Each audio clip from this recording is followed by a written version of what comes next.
hari ini, Gubernur Sumatera Selatan Haji Hermanderu menghadiri pelantikan Rektor Universitas IBA periode 2020-2024 di Aula Lantai 1 Yayasan IBA Selasa 4 Agustus 2020. Di sana Hermanderu meminta Universitas IBA fokus pada sektor pertanian.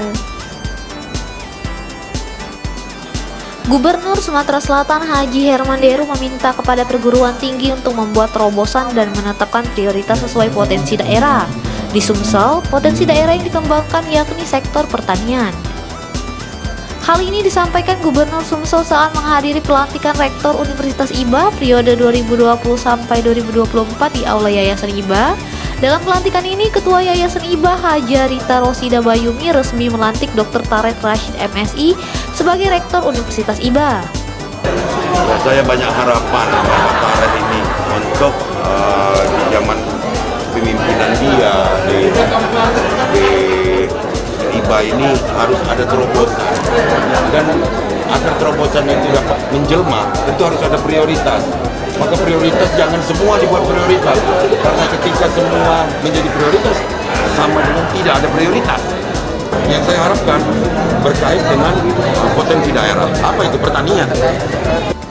Gubernur juga mendorong perguruan tinggi di Indonesia untuk melakukan riset terkait strategi mensiasati COVID-19 dan bertahan dari virus baru ini. Sementara itu, Ketua Ikatan Alumni Universitas IBA yang juga Bupati Banyuasin Haji Askolani mengatakan, tolak ukur keberhasilan sebuah perguruan tinggi adalah alumni yang dihasilkan dari perguruan tinggi tersebut. Menurutnya, Taret Rashid merupakan dosen kebanggaannya sewaktu jadi mahasiswa IBA karena dia banyak belajar dari beliau. Reporter dan juru kamera Citra Utama, palpress.com.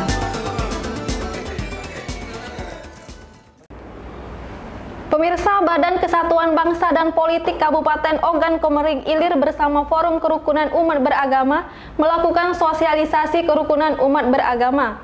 Sosialisasi ini difokuskan pada kegiatan ibadah di era new normal. Badan Kesatuan Bangsa dan Politik Kabupaten Ogan Komering Ilir bersama Forum Kerukunan Umat Beragama melakukan sosialisasi kerukunan umat beragama di tengah pandemi COVID-19. Sasarannya yakni 18 kecamatan di Kabupaten Oki. Kepala Badan Kesbang Pol Oki, Ari Mulawarman STTP, mengatakan umat Islam di era new normal sudah diperbolehkan melaksanakan ibadah di masjid dan musola. Meskipun demikian, pelaksanaan ibadah harus tetap mematuhi protokol kesehatan.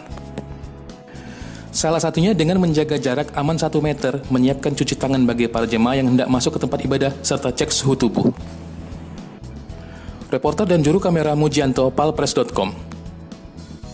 Setelah berhasil menangkap 2 YouTuber prank daging kurban sampah, unit pidana khusus Satreskrim Polrestabes Palembang kembali berhasil mengamankan pelaku lainnya. Dalam penangkapan kali ini, polisi mengamankan pelaku yang berperan sebagai kameramen dalam pembuatan video tersebut. Unit pidana khusus Satreskrim Polrestabes Palembang berhasil mengamankan kameramen video prank bagi-bagi daging kurban berisi sampah. Pelakunya Hadi Jaya Karim. Dia ditangkap di rumahnya di Jalan Gotong Royong 3, Kecamatan Sukarami tanpa adanya perlawanan sekitar pukul 12 siang waktu Indonesia Barat, Selasa 4 Agustus 2020. Kapolres Tabes Palembang Kombes Pol Anom Setiaji melalui Kanit Pitsus Ibtu Haridinar mengatakan keberadaan kameramen ini diketahui dari 2 YouTuber yang sudah ditangkap sebelumnya. Dari info itulah pihaknya bergerak cepat dan berhasil mengamankan kameramen.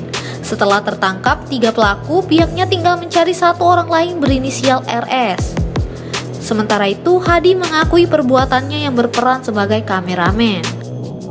Perannya sama, yakni bermain di dalam konten tersebut dan juga beralih peran sebagai kameramen. Teman bermain, Mas. Jadi mereka memang satu kelompok yang memang dalam hal ini mencari sensasi dan mencari subscriber agar YouTube-nya bertambah subscribernya. Reporter dan juru kamera Kurniawan, palpress.com. 2 dari 3 remaja yang tenggelam di kawasan wisata Danau Rakihan Oku Selatan akhirnya ditemukan. Sayangnya kedua remaja putri ini ditemukan dalam keadaan meninggal dunia. Berikut liputannya. 2 dari 3 remaja yang tenggelam di kawasan wisata Danau Rakihan, Kecamatan Sindang Danau, Kabupaten Ogan Komering Ulu Selatan, akhirnya ditemukan dalam keadaan meninggal dunia.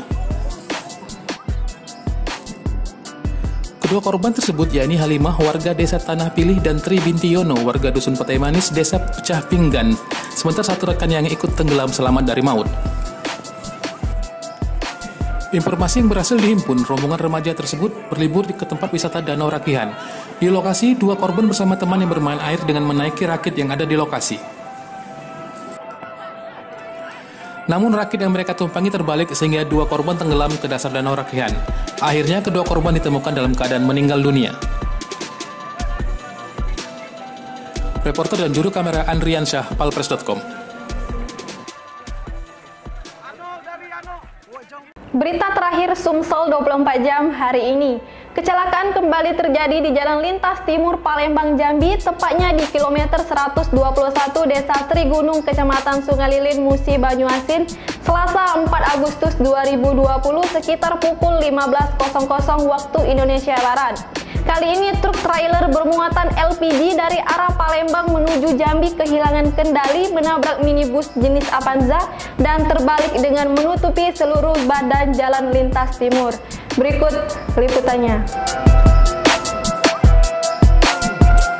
Kecelakaan kembali terjadi di Jalan Lintas Timur atau Jalintim, Palembang, Jambi, tepatnya di kilometer 121 Desa Sri Gunung, Kecamatan Sungai Lilin, Musi Banyuasin, Selasa 4 Agustus 2020 sekitar pukul 15 waktu Indonesia Barat. Kali ini truk trailer bermuatan LPG dari arah Palembang menuju Jambi kehilangan kendali, menabrak minibus jenis Avanza dan terbalik dengan menutupi seluruh badan Jalintim. Kasat Lantas Polres Muba AKP Chandra Kirana SIK melalui Kepala Pos Lantas Sukamaju Aibtu Tobing melaporkan kondisi truk trailer tersebut menghalangi laju ke lalu lintas karena melintang di tengah jalan. Dari Pos Lantas Sukamaju melaporkan untuk perkembangan kecelakaan lalu lintas antara kendaraan trailer LPG dari arah Palembang ke Jambi hilang kendali, kemudian melebar ke kanan jalan dan menabrak kendaraan Avanza, kemudian kendaraan melintang. Untuk TKP di kilometer 121 Desa Sri Gunung, Kecamatan Sungai Lilin, Kabupaten Musi Banyuasin. Dari informasi di lapangan, saat ini kondisi lalu lintas di lokasi kejadian sudah lancar setelah truk trailer LPG dievakuasi tadi malam. Reporter Muhammad Firdaus dan juru kamera Sat Lantas Polres Muba melaporkan untuk palpres.com. Demikianlah berita Sumsel 24 jam hari ini. Saya Sri Devi bersama tim redaksi Sumsel 24 jam dan Harian Umum Palembang Express mengucapkan Selamat Hari Raya Idul Adha 1441 Hijriah. Mohon maaf lahir dan batin.